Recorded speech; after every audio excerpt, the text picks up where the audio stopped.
आई एक जनी के पति जात रे देवघर में तो कहा तरी कि हे राजा जी गाड़ी लेके जात नहीं तो तनी ध्यान से जाए, देवघर में बड़ी हेलम ठेड़ भीड़ होला। देखिए कितना भाव में कहा तरी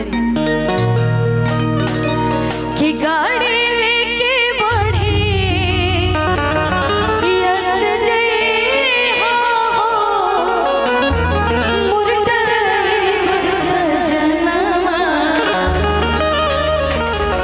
कि गाड़ी लेके बढ़ी यस जय हो मुर्टर सजनमा कि भांग पी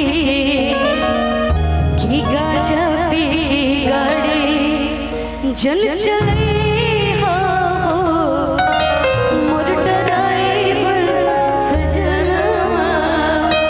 जितने भी लोग देवघर के रास्ते में जाते हैं सब लोग भांग फिर गाजा पी के जरूर जाते हैं ना। इसीलिए पत्नी चेतावनी दे के भेजती है पति को कि अच्छे से गाड़ी चलाए,